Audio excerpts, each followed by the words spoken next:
Bonsoir, petite pensée dans un monde hostile et incertain.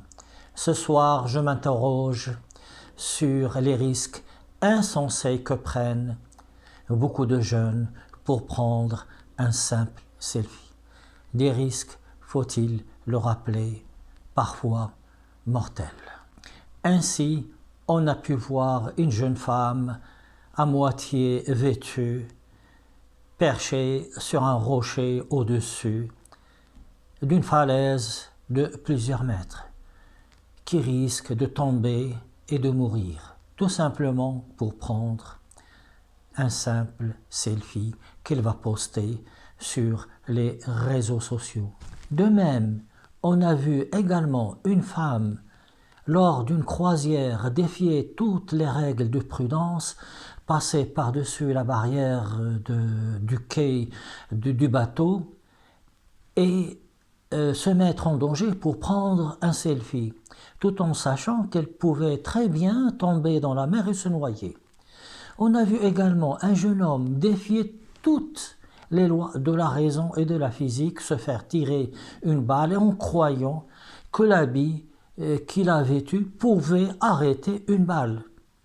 Tout se passe donc comme si la mort n'avait pas de réalité, comme si la mort était devenue quelque chose de virtuel, comme si la mort était une sorte de délire chimérique.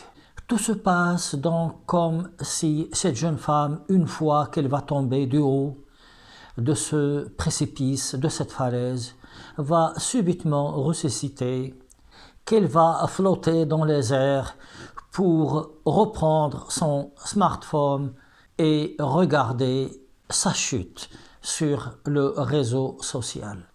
Et comptabiliser le nombre de likes, comptabiliser le nombre de vues. Malheureusement, cela ne se passe pas comme ça.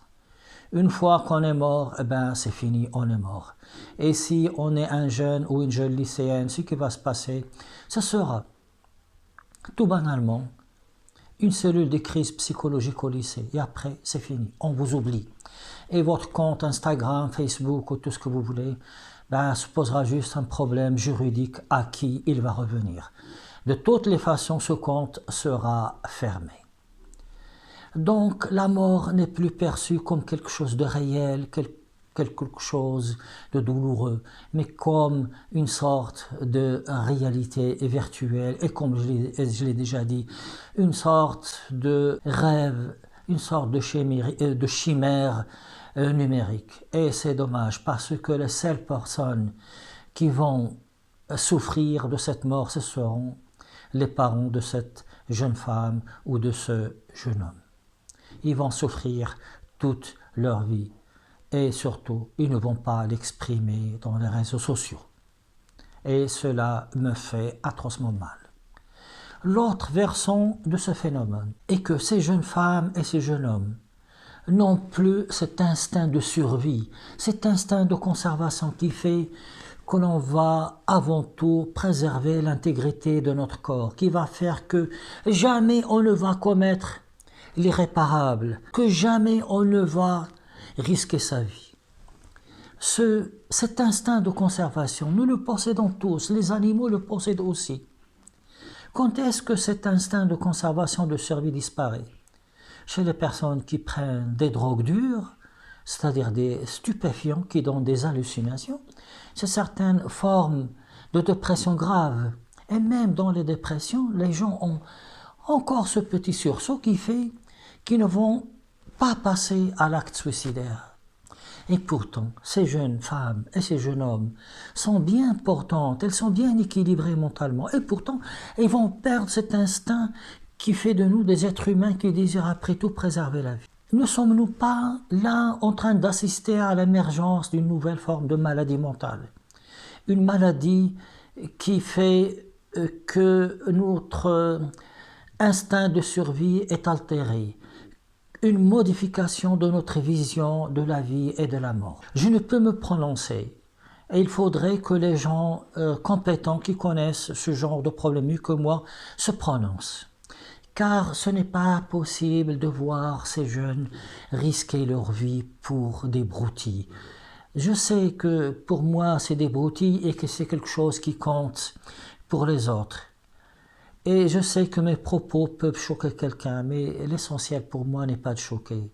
L'essentiel pour moi est d'attirer l'attention sur quelque chose qui peut avoir des conséquences dramatiques. Et je peux vous le dire, la mort d'un adolescent ou d'une adolescente me fait terriblement souffrir. Et je partage quelque part le deuil et l'amertume et la souffrance de leurs parents. Que faire dans ces conditions? Il ne faut pas baisser les bras. Il faut que les adultes trouvent le temps de dialoguer avec les plus jeunes d'entre nous. Il faut surtout ne pas utiliser de discours violents, de discours moralisateurs.